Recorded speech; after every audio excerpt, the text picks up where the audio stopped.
नमस्कार साथियों, मैं मनीष मेवाल आप सभी का आपके अपने चैनल में तहे दिल से स्वागत और अभिनंदन करता हूं।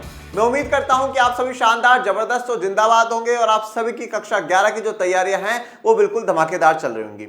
इन्हीं धमाकेदार तैयारियों को और भी धांसू बनाने के लिए आज हम लोग पढ़ेंगे कक्षा 11 की राजनीति विज्ञान में राजनीतिक सिद्धांत पॉलिटिकल थ्योरी की किताब का अध्याय 3 समानता इक्वलिटी। और आज उसका जो लेक्चर नंबर है वो है बच्चों 2। तो हम लोग चैप्टर 1 कंप्लीट कर चुके हैं, जिसमें परिचय जाना कि राजनीतिक सिद्धांत या पॉलिटिकल थ्योरी हमें क्यों पढ़नी चाहिए, कैसे पढ़नी चाहिए। चैप्टर 1 को मैंने बड़े विस्तार से समझा। उसके बाद स्वतंत्रता की बात करी, अब आज समानता पर हम लोग आ चुके हैं। तो गुरुजी आज क्या टॉपिक पढ़ाओगे? तो याद करिए लास्ट में जो हम लोगों ने टॉपिक पढ़ रहे थे कि समानता क्यों महत्वपूर्ण है, ठीक है, जो इक्वलिटी है वो क्यों जरूरी है। अब जब समानता की बात करें तो असमानता की भी बात करेंगे थोड़ी सी। विश्व स्तर पर असमानता और भारत में आर्थिक असमानता, आज के हमारे ये 2 ही टॉपिक रहेंगे। समानता में क्यों महत्वपूर्ण है, उसी में से ही ये 2 टॉपिक उठाए गए हैं, वही सब हम लोग पढ़ रहे हैं। तो चलिए शुरू करते हैं आज के लेक्चर पर। विश्व स्तर पर असमानता को दर्शाने वाले कुछ आंकड़े या कुछ डेटा आपको यहाँ पर दिखाया जाएगा। इन आंकड़ों या इन डेटा से बात करने से पहले थोड़ी सी मैं आपसे बात कर लेता हूँ। देखिए बच्चों, आप चैप्टरों को भी थोड़ा सा लिंक करिएगा और टॉपिक्स को भी जो है वो लिंक करिएगा। चैप्टर 1 में आपने ये जाना राजनीतिक सिद्धांत पॉलिटिकल थ्योरी का, आपको इंट्रोडक्शन दिया गया, परिचय दिया गया। चैप्टर का ही नाम रखा गया परिचय, अध्याय का नाम ही परिचय रखा गया और उसमें बताया गया कि राजनीतिक सिद्धांत पॉलिटिकल थ्योरी हमारे लिए पढ़ना क्यों जरूरी है, इसको कैसे पढ़ना चाहिए, ये हमारे जीवन में किस प्रकार से काम आ सकती है। ये सारी बातें हम चैप्टर 1 में जान चुके हैं। क्योंकि नहीं तो दिमाग में ये सवाल उठता है ना कि भाई जो चीज हमें कक्षा 10 तक नहीं पढ़ाई, अगर वो इतनी ही जरूरी थी तो कक्षा 10 तक नहीं पढ़ाई, और कक्षा 10 तक नहीं पढ़ाई तो अब सडनली वो पढ़ाने की क्या आवश्यकता आ गई। कक्षा 11 में वो राजनीतिक सिद्धांत की किताब जो आई वो क्यों आई, तो उसका पूरा हमने वर्णन चैप्टर 1 में जाना है कि वो उसकी क्या आवश्यकता है, क्या जरूरत है, किस प्रकार से हम हमारे जीवन को, हम हमारे व्यवहार को बदल सकते हैं। इस किताब को पढ़ करके, इस किताब से हमारी सोच, हमारी दृष्टिकोण, हमारा नजरिया बदलेगा। आपने बहुत सी बार सुना होगा कि यार वो व्यक्ति तो बहुत ज्यादा एटीट्यूड में रहता है, वो वाला व्यक्ति बहुत ज्यादा एटीट्यूड में। एटीट्यूड एक्चुअल में वो नहीं है जो आप लोग कहते हैं। एटीट्यूड को आपने क्या बना दिया, घमंड बना दिया है। अरे यार वो व्यक्ति तो बहुत घमंड में रहता है, तो आपने एटीट्यूड का एक्चुअल में मतलब होता है नजरिया, कि आप किसी चीज को कैसे देखते हैं। जैसे वो एक बार बहुत फेमस एग्जांपल दिया जाता है कि गिलास में पानी है, अब किसी को ये लग रहा है कि साहब आधा पानी भरा हुआ है, तो ये पॉजिटिव नजरिया है कि कम से कम आधा गिलास तो भरा हुआ है। कोई कहता है यार आधा खाली, इतने से पानी से क्या होगा, उसका नेगेटिव नजरिया है। तो इस नजरिए को, इस एटीट्यूड को कहा जाता है। तो जो हमारा एटीट्यूड होगा, हमारा जो नजरिया होगा, वो इस किताब को पढ़ने के बाद सुधरेगा, बेहतर होगा और इंप्रूव होगा, डे बाय डे इंप्रूव होगा। ये इसलिए हमारे लिए ये किताब जरूरी है। जब हमने इस बात को समझ लिया कि नहीं साहब ये किताब हमारे लिए बहुत जरूरी है, तो फिर हम एक एक जो विचारधारा है या एक एक जो आप कह सकते हैं दृष्टिकोण है, उस दृष्टिकोण की तरफ हमने बढ़ना शुरू करा। हमने सबसे पहले जो बात करी, हमने बात करी स्वतंत्रता की, हमने बात करी आजादी की। देखिए समानता को भी बाद में रखा गया है, पहले स्वतंत्रता को रखा गया, पहले आजादी को रखा गया, क्योंकि इंसान फ्री होगा तभी तो वो बराबर होगा। सबसे पहले तो समानता का भी क्या रूल है कि सबको फ्री कर दिया जाए, सबको स्वतंत्र कर दिया जाए। सबको स्वतंत्र करा जाएगा तभी तो आप इक्वलिटी ला पाओगे, तभी तो इक्वलिटी होगी। तो हमने स्वतंत्रता के बारे में पढ़ा कि भैया हमारी जो फ्रीडम है, अब उसमें भी देखा कि फ्रीडम पर कहां रेस्ट्रिक्शंस लगाए जाते हैं, कहां पर नहीं लगाए जाते हैं, लगाए जा रहे हैं तो क्यों लगाए जा रहे हैं, कितने सही है कितने गलत है। ये जो पूरी कहानी है, ये पूरी कहानी हम लोगों ने चैप्टर 2 में स्वतंत्रता में जान ली। अब जो हम लोग पढ़ रहे हैं समानता, एक वो लक्ष्य है या वो आदर्श बच्चों जिसको भारत के संविधान में स्थापित करा गया, वो लक्ष्य है जिसके लिए एक विशेष मौलिक अधिकार, समता का अधिकार या समानता का अधिकार, पहला प्रथम मौलिक अधिकार भारत के संविधान में रखा गया। तो ये समानता, ये समता क्या है, जिस समता के ऊपर हजारों सालों से दुनिया में बहस चल रही है कि इक्वलिटी होनी चाहिए। आप आज भी सुनते होंगे कि साहब देश में समानता होनी चाहिए, इक्वलिटी होनी चाहिए, महिला पुरुष के बीच में समानता होनी चाहिए, ऊंच नीच खत्म होना चाहिए। ये समानता समानता समानता, ये समानता के बारे में आप रोज कहीं ना कहीं पेपरों में पढ़ते होंगे कि आज भी देश में असमानता है, आज भी विश्व में असमानता है। तो ये समानता वाला टॉपिक किस प्रकार से, इस लक्ष्य को हम किस प्रकार से अचीव कर सकते हैं, ये हमें इस चैप्टर में जानना है। परंतु हमेशा एक बात ध्यान रखिएगा कि जब भी हम अच्छाइयों की बात करते हैं तो हमें बुराइयों पर भी नजर डालना जरूरी है, हमें बुराइयों को भी देखना जरूरी है। आप समानता की बात कर रहे हैं, बहुत अच्छी बात है, बहुत अच्छा दृष्टिकोण है, बहुत अच्छा मुद्दा है। आप कहो कि आज भारत में 1950 से पहले जैसा जातिगत भेदभाव होता था वैसा आज नहीं होता, बहुत अच्छी बात है, बिल्कुल सही बात बोली आपने। जैसा पहला महिलाओं के साथ होता था वैसा आज नहीं होता है, बिल्कुल सही बात है। परंतु क्या सच में आज भारत में से या पूरी दुनिया में से महिलाओं के साथ अत्याचार होना खत्म हो गया? क्या पूरी प्रकार से महिलाओं को जो समानता मिलनी चाहिए थी, जो जेंडर इक्वलिटी की हम लोग बात करते हैं, लिंग समानता की जो हम बात करते हैं, क्या वो मिल चुकी है? नहीं ना। तो हम पॉजिटिव बातों को तो देखेंगे पर उसके साथ साथ नेगेटिव चीजों को भी देखेंगे, कहां कमी रह रही है। तो कमी वाला टॉपिक ही आज पढ़ना है कि असमानता, विश्व में जो असमानता उसको भी तो देखो। पहले समस्या तो पता चले कि समस्या है कहां, हमें पता तो चले असमानता कहां हो रही, फिर तो हम समानता में लेकर के आ पाएंगे। तो आज हम 21वीं शताब्दी में जी रहे हैं और उस 21वीं शताब्दी में बच्चों, जहां पर समानता का कॉन्सेप्ट कहीं ना कहीं हर देश की कानून व्यवस्था में है, हर देश की सामाजिक व्यवस्थाओं में है, हर देश की संविधानों में है, उस समानता, और यहां तक कि यूनाइटेड नेशन भी कहता है कि समानता स्थापित होनी चाहिए। मानव अधिकार जैसे शब्दों का प्रयोग करा जाता है कि मानव को अधिकार देकर के समानता स्थापित करनी चाहिए। तो फिर भी आज दुनिया में इतनी असमानता क्यों हमें ऐसा देखते हैं? हम देखते हैं कि कुछ लोगों के पास, दुनिया के कुछ लोगों के पास एक बहुत बड़ा जो परसेंटेज होता है वो टोटल मनी का होता है, टोटल मनी का होता है। आप ये मान करके चलिएगा, जैसे मैं आपको एक छोटा सा उदाहरण देता हूं कि भैया हमने 100 रुपए हमारे पैसे हैं और लोग 100 है, 100 लोग और 100 रुपए, ठीक है। अब यहां पर मान के चलो कि 20 लोगों के पास करीबन 80 रुपए हैं, 20 लोगों के पास करीबन 80 रुपए हैं, और दूसरी तरफ देखो कि 80 लोगों के पास सिर्फ और सिर्फ 20 रुपए। मतलब कुछ लोगों के पास बहुत ज्यादा पैसा है और एक बड़े तबके के पास बिल्कुल थोड़ा सा पैसा है।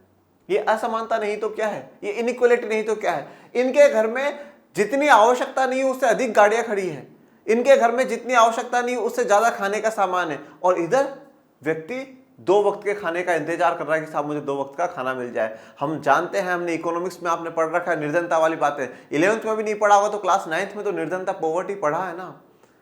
और बहुत सी बार आपने व्हाट्सएप पे, सोशल मीडिया पर भी ये चीज देखी होगी कि हमें कहीं पर अगर हम खाना खाने जाए तो हमें प्लेटों में खाना नहीं छोड़ना चाहिए, क्योंकि काफी ऐसे लोग हैं जिनको खाना नहीं मिल पा रहा है, तो उनके लिए हमें बचाना चाहिए, हम जितना खाए उतना में रखना चाहिए। क्यों? क्योंकि आज भी एक बड़े लेवल पर हमें असमानता, इनइक्वालिटी देखने को मिल रही है। यह आर्थिक रूप से है बेटा, कि कुछ लोगों के पास बहुत सारा पैसा है और एक बड़े तबके के पास बिल्कुल थोड़ा सा पैसा है। यह आर्थिक असमानता है। इस असमानता पर भी हमें चर्चा करनी पड़ेगी कि जब हम समानता समानता समानता कह रहे हैं तो फिर असमानता कहां से आ रही है, ये इनइक्वालिटी कहां से आ रही है, इस इनइक्वालिटी को दूर कैसे किया जा सकता है, इस असमानता को दूर कैसे किया जा सकता है, ये हम लोग देखेंगे। हम बात करेंगे राजनीतिक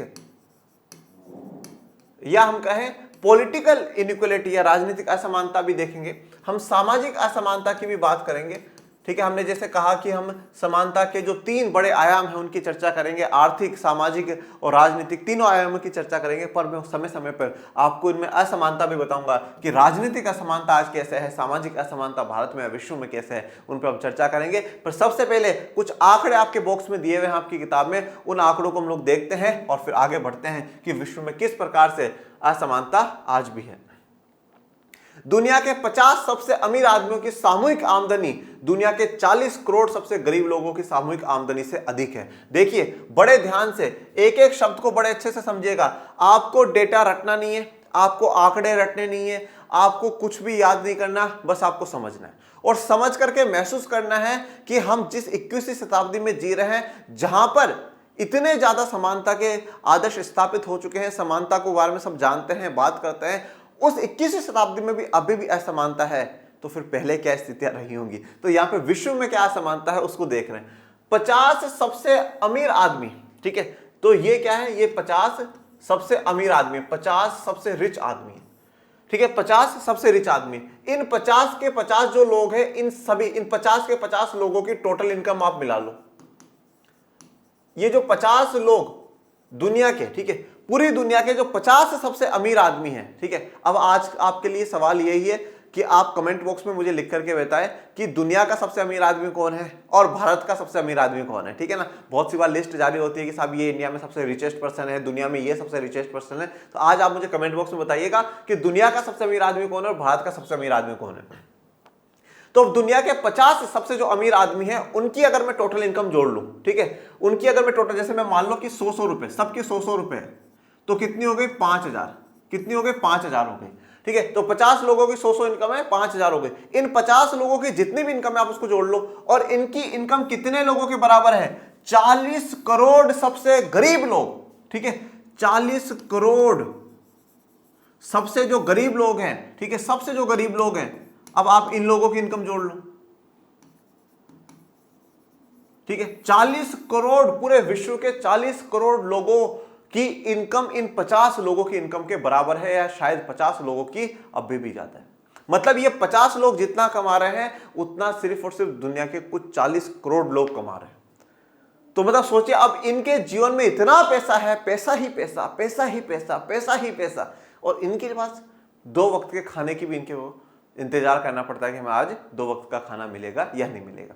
हमारा मुद्दा यहां पर ये नहीं है कि भैया ये अमीर है तो इसमें गलती क्या है, बिल्कुल गलती नहीं है, मेहनत करिए। और जैसे बिल गेट्स कहते हैं कि भैया आपने गरीब परिवार में जन्म लिया, इसमें आपका कोई दोष नहीं है, परंतु अगर आप गरीब परिवार में मरते हैं तो इसमें आपका दोष है। आप प्रयास लगाइए, आप मेहनत करिए, आप बिजनेस की तरफ आगे बढ़िए, और कैसे भी कर करके आप खुद को अमीर बनाने का संकल्प लीजिए और आप बन करके ही दिखाइए। तो मैं ऐसा नहीं कह रहा हूँ कि इन 50 लोगों की गलती है चापड़ा की, ठीक है ना, या इन लोगों की गलती है। सिर्फ हमारा मुद्दा इतना सा है कि जो टोटल धन है पूरी दुनिया का वो कितने कितने लोगों में बट रहा है, उसको समझना है। असमानता हम लोग आज भी देख रहे हैं। ये बात, दुनिया की 40% गरीब जनसंख्या का दुनिया की कुल आमदनी में हिस्सा केवल 5% है, और 10% अमीर लोगों की दुनिया की 54% आमदनी पर नियंत्रण करते हैं। अब देखो, 40% जो गरीब जनसंख्या है, ठीक है, टोटल जनसंख्या में से जो 40% क्या है, गरीब जनसंख्या है, ठीक है। जैसे मान लो 100 लोग हैं, अब 100 में से जो सबसे गरीब है, ठीक है, वो 40 लोगों का सिर्फ, देखो 100 तो जनता है, पीपल कितने हैं, 100 लोग हैं उदाहरण मान लो, और 100 ही रुपए अपने पास, कितने रुपए, 100 ही रुपए, 100 जनसंख्या है और 100 ही रुपए। तो ये जो 40 आखिरी वाले कौन से, 61 से शुरू होकर के 61वां, 62वां, 63वां, 64वां, 65वां, यहां से शुरू होता है 100वें जो लोग, 60 ऊपर के लोग छोड़ देना। तो जो 40%, जो 40 सबसे नीचे के जो गरीब लोग हैं, उनके पास टोटल इनकम जितनी है उसका सिर्फ और सिर्फ 5% है। मतलब दुनिया के ये 40 सबसे गरीब लोग, ये सिर्फ और सिर्फ 5 रुपए इनके पास है। और दुनिया के 10% सबसे अमीर लोग, मतलब इन 100 लोगों में से जो टॉप 10 हैं, इनके पास कितना पैसा है, 100 में से 54 रुपए।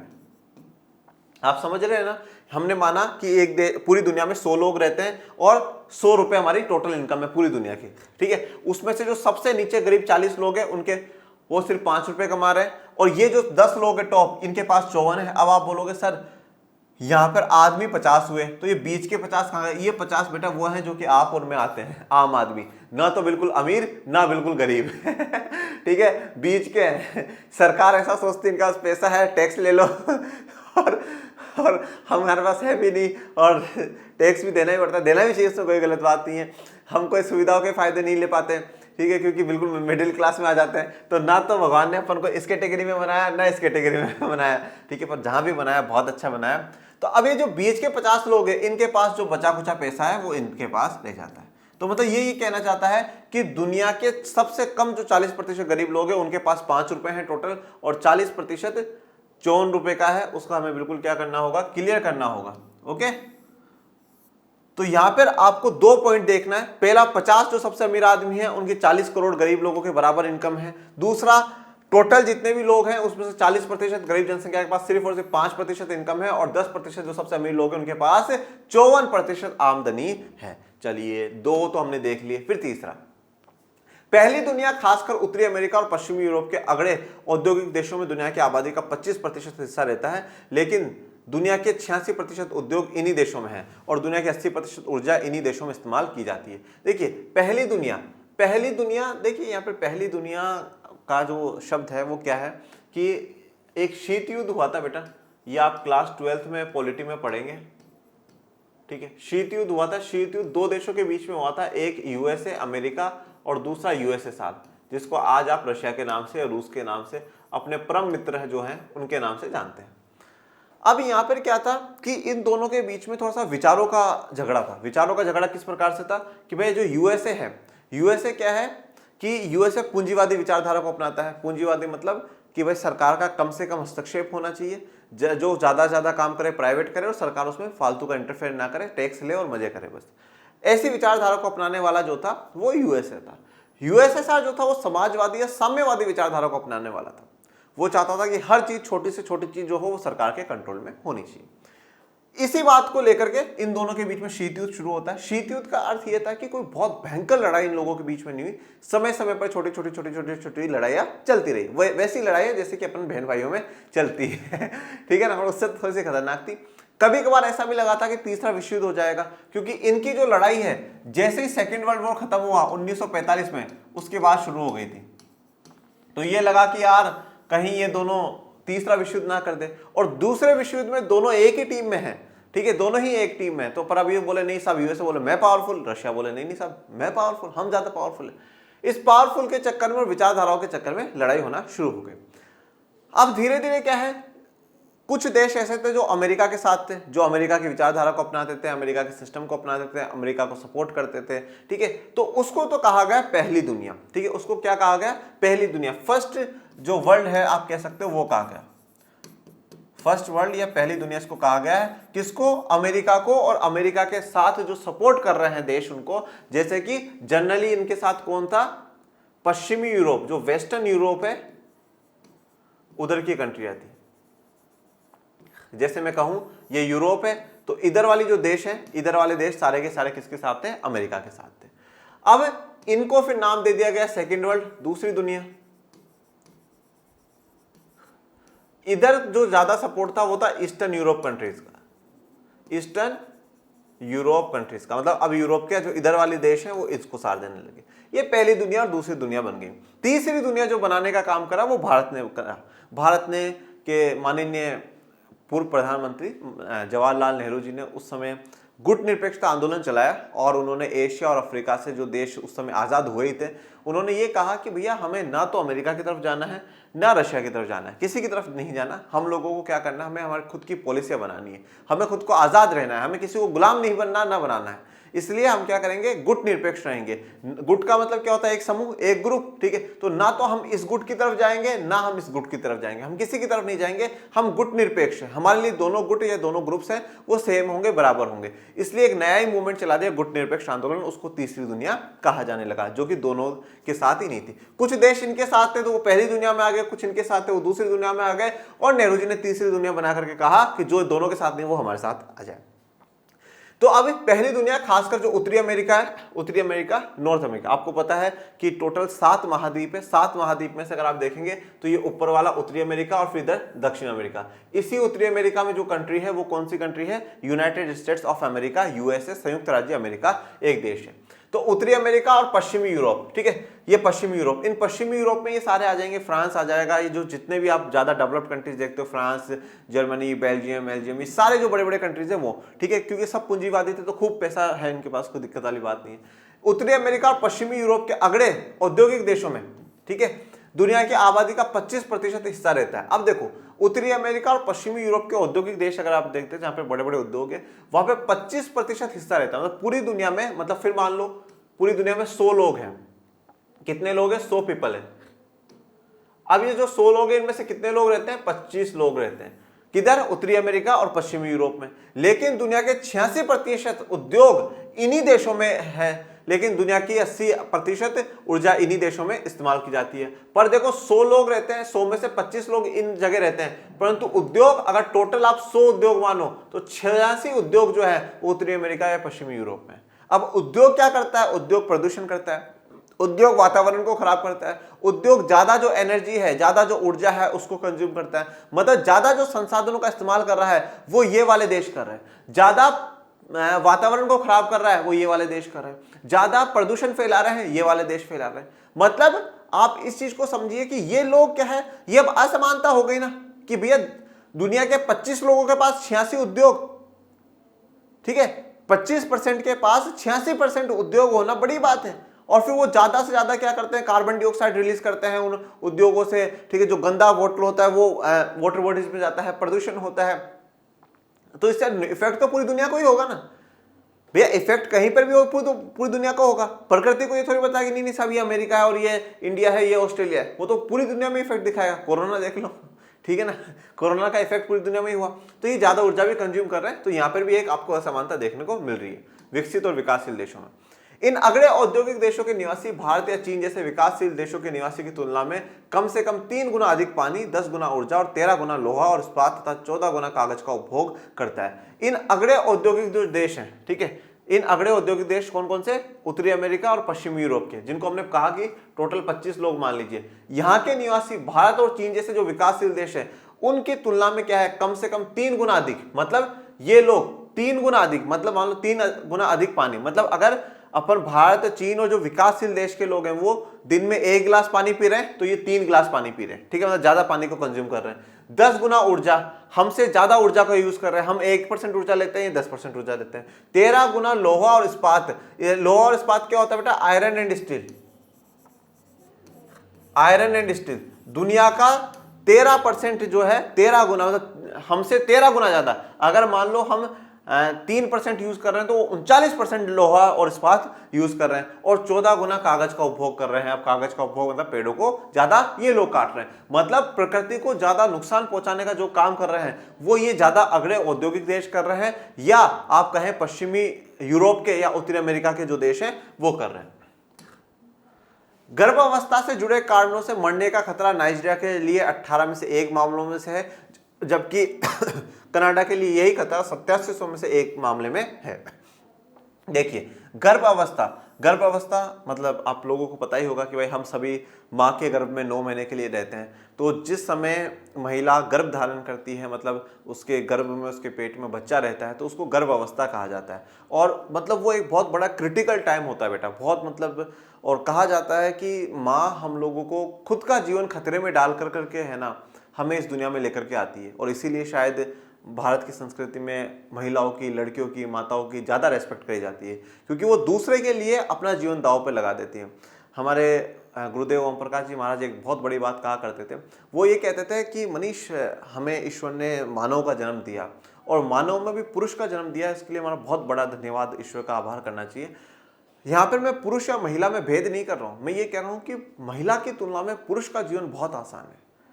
महिला के जीवन का आप सिर्फ इस बात से अनुमान लगा लो कि जिस समय वो गर्भ अवस्था को 9 माह से गुजरती है और प्रसव पीड़ा को सहन करती है, मतलब जब बच्चा आने ही वाला होता है, उस डिलीवरी पीरियड का जब टाइम वो जो पेन वो महसूस करती है, मतलब हम उसका 0.01% भी अगर महसूस भी कर लेना तो हम मान के चले कि हम कभी हमारी माँ का जो थूक होता है ना, हम जो थूक के फार फेंक देते हैं, जिसे हम कहते हैं थोड़ा सा गंदा पानी है, उस थूक को भी हम लोग स्वीकार कर लेंगे, उसको भी हम पी जाएंगे। इतना महत्व है माँ का। और क्योंकि माँ से अगर जाकर के एक बार डॉक्टर पूछ लेना कि साहब आपको और आपके बच्चे को बचाना है, बाहर तो खड़े व्यक्ति से पूछो किसको, तो बोले भाई जो औरत है उसको बचाओ। और माँ से पूछ ले मेरे बच्चे को बचा लो, मेरा तो हो गया जीवन। ये माँ होती है। ये मतलब जीवन जो है ना, मतलब इसलिए कहता हूं कि आप चाहे कितने ही बड़े बन जाओ, पर आधे घंटा अपने माता पिता के साथ बैठा करो, उनसे बातचीत करा करो, उनसे उनके हालचाल पूछा करो। क्योंकि बेटा जो चीज़ आपको वो सिखा सकते हैं ना, वो ना तो ऑनलाइन सिखा सकता है, ना गूगल मीडिया, कुछ नहीं सिखा सकता। आधे घंटा उनके पास बैठो, चाहे आप कितने भी क्यों ना बिजी रहो, आप 24 घंटे में से कहीं से भी टाइम में कटौती कर दो। आपका कल बोर्ड एग्जाम है, आपके 1 चैप्टर बाकी है, पर फिर भी आधी घंटा आप बैठो मम्मी पापा के पास, उनसे पूछो और मम्मी कैसे हो, क्या है, अपनी समस्याएं रखो, वो अपने समाधान बताएंगे। क्यों? क्योंकि जिस फेज से आप गुजर रहे हो उस फेज से वो गुजर चुके हैं, उनके पास ज्यादा अनुभव है। इसलिए सदैव माता पिता का सम्मान होना ही होना चाहिए। ये कोई मुद्दा नहीं है, बात नहीं कि हम करें। कुछ लोग कहते हैं साहब सर हम बैठ करके क्या करें, मेरी मम्मी मेरे पापा तो पढ़े लिखे नहीं है, क्या करेंगे हम बैठ करके। अरे भाई उन्होंने तुझे पढ़ाया लिखा है, इस बात के लिए धन्यवाद करने के लिए उनके पास बैठ। तो माँ का एक बहुत बड़ा योगदान होता है। तो गर्भावस्था की जो बात करिए, अब गर्भावस्था का एक बहुत क्रिटिकल टाइम होता है बेटा, ठीक है, उस समय काफी महिलाओं की डेथ हो जाती है। तो अब जो नाइजीरिया, जो कि अफ्रीका महाद्वीप का एक देश है, वहां पर हर 18 में से 1 औरत के मरने का खतरा रहता है कि भाई हर 18 में से 1 जो औरत है वो मर जाएगी। अब ये क्या दर्शाया जा रहा है कि यहाँ पर जो स्वास्थ्य सुविधाएं हैं वो ज्यादा बेहतर नहीं है, क्योंकि स्वास्थ्य सुविधा अगर अच्छी हो तो ये हालात देखने ही नहीं पड़ेंगे, ठीक है। पर हर 18 में से 1 महिला के मरने का खतरा वहां पे रहता है। कनाडा जो कि एक विकसित देश और कहां पर है, उत्तरी अमेरिका में है।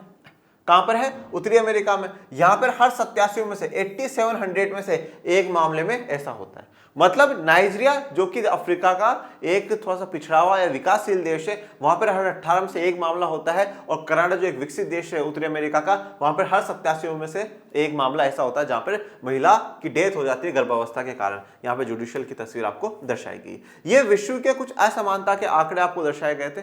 अब हम बात करेंगे भारत में जो आर्थिक असमानता है उसकी। भारत में आर्थिक असमानता को दर्शाने वाले कुछ आंकड़े। अब भारत में जो आर्थिक असमानता है उसको दर्शाने वाले कुछ आंकड़े देख लेते हैं। आंकड़े या जो डेटा जिसको कहा जाता है, इस डेटा को आपको बिल्कुल भी याद नहीं करना, ठीक है, बिल्कुल भी याद नहीं करना, सिर्फ समझना है, ट्रेंड को समझना है, क्या हो रहा है, कितनी गरीबी है, कितनी नहीं है। डेटा चाहे विश्व के स्तर का हो चाहे हमारे स्तर का हो, नहीं पूछना है, नहीं याद करना है, बिल्कुल भी मत करिएगा। यहां भारत की 2011 की जनगणना से लिए गए घरेलू संपदा और सुविधाओं के बारे में कुछ आंकड़े प्रस्तुत हैं। तो 2011 की जो जनगणना हुई, सेंसस, ठीक है, जनगणना, उससे कुछ घरेलू संपदा और सुविधाओं के बारे में कुछ आंकड़े प्रस्तुत हैं। देखिए, जब जनगणना होती है तो सिर्फ ये नहीं पूछते कि आपके घर में कितने लोग हैं, वो बहुत सी चीजें, बच्चे कितने पढ़े हुए हैं, आप जो माँ बाप हैं उनकी क्या पढ़ाई है, क्या काम करते हैं, घर में कूलर है या नहीं है, घर में एसी है या नहीं है, घर में कार है या नहीं है, बच्चों को कौन से स्कूल में पढ़ा रहे हो, प्राइवेट में, सरकारी में, कहाँ पे भेजते हो, क्या करते हो, पूरी जानकारी लेते हैं। मतलब जब जनगणना होती है तो हमारे पास पूरा ओवरऑल हर चीज सरकार के हाथ में आ जाती है कि देश में कितने ऐसे लोग हैं जिनके घर में 2 वक्त का खाना अच्छे से चल रहा है, क्या क्या सुविधाएं उन लोगों के पास है। तो 2011 में जो घरेलू संपदा, लोगों के पास घर में क्या क्या संपदा थी, क्या क्या सुविधाएं थी, उन आंकड़ों का कुछ प्रस्तुत किया गया। ये देखिए, परिवार जिनके पास है, ग्रामीण परिवार का परसेंटेज, शहरी परिवार का परसेंटेज, अपने परिवार के लिए हाँ या नहीं लगाए, तो ये आप जरूर लगा लीजिएगा अपने हिसाब से।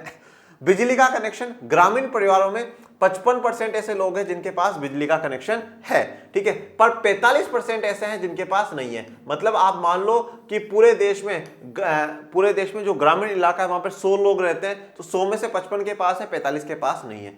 पर शहरी इलाके में आ जाओ, अब शहरी इलाके में 93% लोगों के पास है, पर 7% लोगों के पास नहीं है। मतलब पूरे भारत में जितने भी शहर है, जितनी भी सिटीज है, उनको अगर हम मिला ले और कहें कि टोटल 100 लोग शहरों में रहते हैं तो 93 लोगों के पास है, 7 लोगों के पास नहीं है।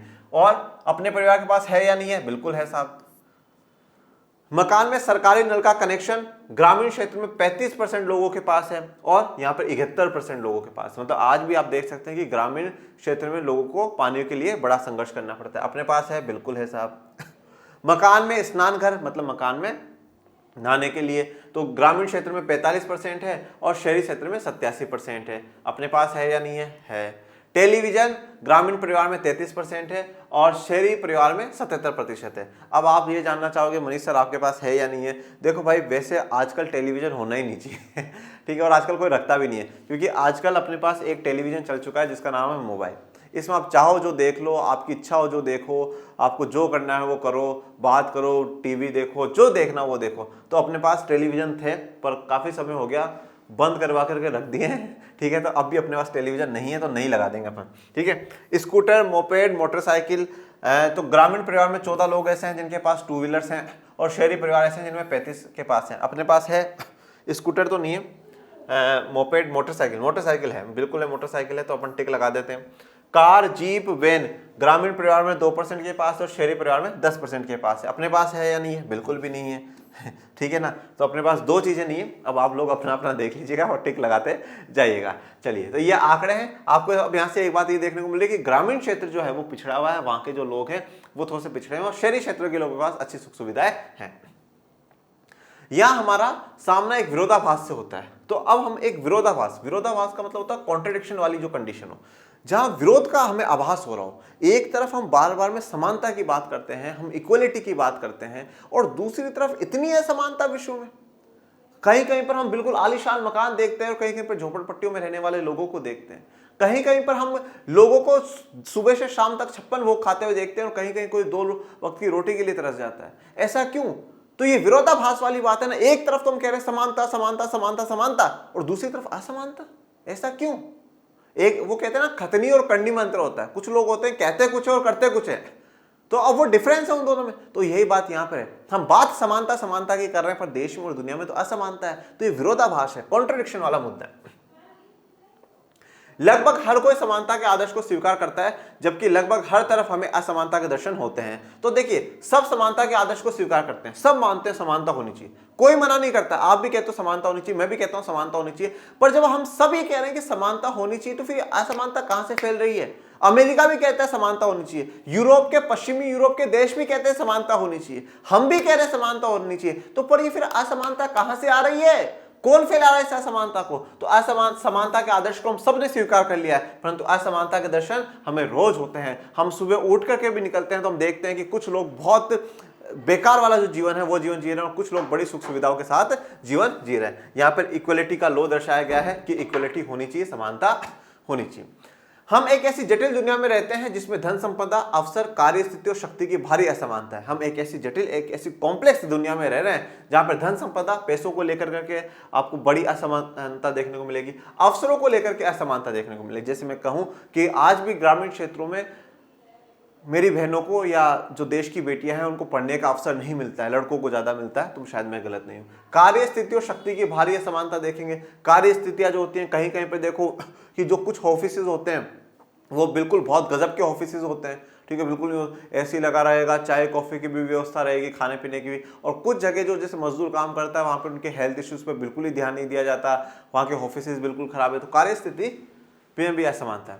क्या हमें इस तरह की असमानता से चिंतित होना चाहिए? सवाल आता है। तो भाई जब ये असमानता है, इनइक्वालिटी है, तो क्या हम इससे चिंतित हो? तो चिंता तो करनी ही नहीं चाहिए पहली बात तो, ठीक है। अगर चिंता नहीं, क्या होना चाहिए? चिंतन होना चाहिए, हमें उस पर डिस्कशन करना चाहिए। और डिस्कशन क्या होना चाहिए कि हम इस असमानता को, इस इनइक्वालिटी को कैसे दूर कर सकते हैं, ये हमें जानना चाहिए। क्या ये सामाजिक जीवन के स्थायी और अपरिहार्य लक्षण हैं जो मनुष्य की प्रतिभा और योग्यता के साथ साथ सामाजिक विकास और संपदा में उनके योगदान के अंतर को भी प्रतिबिंबित करते हैं? तो ये क्या सामाजिक जीवन के स्थायी, फिक्स्ड और अपरिहार्य लक्षण है, जरूरी लक्षण है, ठीक है, ये ऐसा होना है, समानता होनी ही चाहिए। और क्या ये मनुष्य की प्रतिभा और योग्यता के साथ साथ सामाजिक विकास और संपदा को योगदान देती है? बिल्कुल देगी। समानता जरूरी है, इक्वलिटी जरूरी। प्रतिबिंबित का मतलब होता है जब आप आईने में देखते हैं, तो जैसे आप हैं वैसे के वैसा आपको आईना दिखा देगा। तो मतलब हमारी समानता, हमारी असमानता हमें रिफ्लेक्ट करती है, हमें समाज की स्थिति दर्शाती है कि हाँ साहब देखिए, समाज में इतने लोग ऐसा जीवन जी रहे हैं और इतने लोग ऐसा जीवन जी रहे हैं। ये तस्वीर आपको दिखाई गई है, कोई बड़ा कोई छोटा। क्या ये असमानता है हमारी सामाजिक स्थिति और नियमों के कारण पैदा होती है? तो ये जो असमानता है, तो कहीं ना कहीं क्या ये हमारी सामाजिक स्थिति और नियमों के कारण पैदा होती है? तो बिल्कुल। तो समाज, देखिए हमेशा एक बात ध्यान रखिए बच्चों, ठीक है, सामाजिक व्यवस्थाएं समाज की ही देन है। मैंने आपको हमेशा क्या कहा, आपने इस चैप्टर के लेक्चर 1 में क्या देखा कि भैया सभी धर्मों में, सभी आस्थों में समानता की बात करेगी। सभी ने महिला पुरुष को बराबर माना, सभी ने कोई ऊंच नीच की बात नहीं करी। अपन ने जब संविधान वाला बात करी थी तब भी अपन ने, मैंने आपको वर्ण व्यवस्था समझाई, उससे फिर आज भारत की जाति व्यवस्था समझाई, पूरी बातें मैंने आपको बताया। और मैं हमेशा एक ही बात कहता हूं कि ईश्वर के घर में भेद नहीं है, वहां ऊंच नीच नहीं है, वहां पर इस जाति का या इस वर्ग का, ये महिला या पुरुष, ये वाला मैटर है ही नहीं। तो फिर बनाया किसने? हमारी सोसाइटी ने, हमारे समाज ने क्रिएट करा कि साहब हम ऊंचे और वो नीचे, हम पुरुष है तो हम महान, महिला है तो नहीं, वो कमजोर होगा, ये ऐसा होगा, वो वैसा होगा। किसकी देन है? समाज की देन है। फिर समाज में, और समाज का भाग कौन है? आप भी समाज का भाग है, मैं भी समाज का भाग हूं। तो ये जो सामाजिक समस्याएं अगर पैदा हुई है तो इस सामाजिक स्थितियों के कारण ही पैदा हुई है, और इनको दूर भी कोई कर सकता तो समाज ही कर सकता है। अगर आज आप पढ़े लिखे होकर करके भी आप किसी आधार पर भेदभाव मानते हैं, और ऐसे आधार के भेदभाव जो कि जन्म आधारित हो कि एक व्यक्ति ने विशेष इस लिंग में, इस स्थान पे जन्म ले लिया है तो मुझे उसके साथ भेदभाव करना चाहिए, तो फिर मेरी शिक्षा, मेरा एजुकेशन, मेरा पढ़ाना, मेरा पढ़ना सब कुछ बेकार है बच्चों। तो कहीं ना कहीं सामाजिक स्थिति और नियम, इनके कारण असमानता पैदा होती है, इसमें कोई डाउट वाली बात नहीं है। ये ऐसे प्रश्न है जिन्होंने दुनिया भर के लोगों को वर्षों से परेशान कर रखा है, पर अब आपको परेशान होने की आवश्यकता नहीं होगी। इस तरह के सवालों ने समानता को सामाजिक और राजनीतिक सिद्धांत का केंद्रीय विषय बना दिया है। तो जब ये सवाल उठे बार बार में, पूरी दुनिया परेशान हो रही थी, तो अब ये चीज तो राजनीतिक सिद्धांत में, पॉलिटिकल थ्योरी में पढ़नी पड़ेगी ना बच्चा। फिर पॉलिटिकल थ्योरी में हम क्या पढ़ेंगे अगर यही नहीं पढ़ेंगे तो? राजनीतिक सिद्धांत के छात्र को सवाल की एक लंबी श्रृंखला का सामना करना पड़ता है। देखिए हम पॉलिटिकल थ्योरी के स्टूडेंट हैं, ठीक है, मैं भी स्टूडेंट हूं, आज भी मैं स्टूडेंट हूं और हमेशा कहता हूं मैं स्टूडेंट ही हूं और स्टूडेंट ही रहना चाहता हूं। तो राजनीतिक सिद्धांत के एक छात्र होने के कारण, एक स्टूडेंट होने के कारण हमें बहुत सारे सवालों का सामना करना पड़ता है।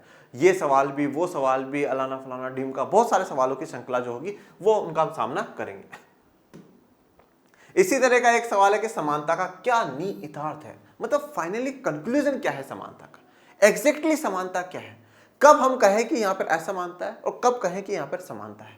तो वैसे तो बेसिकली मैंने आपको लेक्चर 1 में बता दिया था कि जन्म आधारित किसी भी प्रकार का कोई विशेषाधिकार नहीं होना चाहिए, अगर वो होता है तो फिर असमानता, बाकी तो ठीक है सब समानता है। ये आपको दिखाया कि कब समान बराबर इक्वलिटी समानता होगी नहीं होगी। जबकि हम बहुत से मायनों में बड़े स्पष्ट रूप से अलग हैं। ये बात कहने का आशय क्या है कि हम समान हैं, तो हम ये बात तो जानते हैं कि हमारी जो पहचान है वो एक पहचान नहीं, अलग अलग है। हमारे धर्म के आधार पर, जाति के आधार पर, राष्ट्र के आधार पर, मेरे काम धंधे के आधार पर, बहुत से आधारों पर मेरी अलग अलग पहचान है। मैं हर चीज में काफी अलग अलग आपसे हो सकता हूँ, अलग लोगों से हो सकता हूँ। तो फिर क्या ये समानता है या असमानता है? समानता के आदर्श के माध्यम से क्या पाना चाहते हैं? इस समानता का जो आदर्श है इसको लाया क्यों गया, इसके लिए इतना सोचा क्यों गया, तो इसके माध्यम से हम क्या पाना चाहते हैं, क्या अचीव करना चाहते हैं? क्या हम आय और रुतबे के सभी अंतरों को मिटाने का प्रयास कर रहे हैं? तो ये जो किसी को आय ज्यादा, किसी को कम मिल रही है, किसी का रुतबा समाज में ज्यादा इज्जत है या किसी की कम है, तो क्या इन अंतरों को मिटाने की कोशिश कर रहे हैं? दूसरे शब्दों में हम किस तरह की और किसके लिए समानता पाना चाहते हैं, हम किस तरह की समानता पाना चाहते हैं, कौन सी समानता की बात यहाँ पर हो रही है और उस समानता को हम कैसे अचीव करना चाहते हैं, वो भी बात करेंगे। समानता की अवधारणा के बारे में कुछ और प्रश्न भी उठाए गए हैं, हम यहाँ उन पर भी विचार करेंगे। तो समानता का एक दो नहीं अनेकों प्रश्न हैं, उन प्रश्नों की भी बात करेंगे और आगे लेक्चर में ये जानेंगे। अब हम हमारे मेन मुद्दे पर आ जाएंगे। वो मेन मुद्दा क्या है कि what is equality, what is equality. तो आपको लेक्चर 1 में अपन ने क्या पढ़ाया कि भैया परिचय, उसके बाद क्या पढ़ा, समानता क्यों महत्वपूर्ण है। अब आपके दिमाग में ये बात कॉन्सेप्ट आ चुका है कि साहब समानता क्यों जरूरी है। उसके बाद आज के लेक्चर में हमने देखा कि असमानता है, इस असमानता को दूर करना बड़ा जरूरी है क्योंकि लोगों को मूलभूत आवश्यकताएं, सुविधाएं भी नहीं मिल पा रही है। पर अब बात करेंगे कि समानता क्या है। हमने ये मान लिया कि समानता होना जरूरी है, पर अब क्या है वो हमारा नेक्स्ट लेक्चर में डिस्कशन होगा। समानता को बढ़ावा देने के लिए क्या हमें सभी लोगों से हमेशा बिल्कुल एक तरह का व्यवहार करना चाहिए, तो क्या हमें सबको एक जैसा व्यवहार करना चाहिए, क्या ये मुद्दे हैं, ये सब जानेंगे आगे के लेक्चर में। परंतु आज के लिए अपने इस लेक्चर को यहीं विराम दूंगा और आपका कोई डाउट हो तो कमेंट बॉक्स में मेंशन करिएगा। आज का लेक्चर कैसा लगा तो वो कमेंट बॉक्स में मेंशन करिएगा। और मेरे प्यारे विद्यार्थियों, पढ़ते रहिए, आगे बढ़ते रहिए। मिलेंगे नेक्स्ट लेक्चर में और तब तक इस चैनल को ज्यादा से ज्यादा लाइक शेयर सब्सक्राइब कर दीजिए। डिस्क्रिप्शन में लर्निश आर्ट्स का टेलीग्राम चैनल का लिंक दे रखा है, उसको भी ज्वाइन कर लिए, जिससे आपको पता चल जाए कब क्या आ रहा है, कब क्या नहीं आ रहा है, सारी जानकारी आपको मिलती रहे। और पढ़ते रहिए, आगे बढ़ते रहिए। मिलेंगे नेक्स्ट लेक्चर में, तब तक के लिए थैंक यू सो मच। जय हिंद, जय भारत।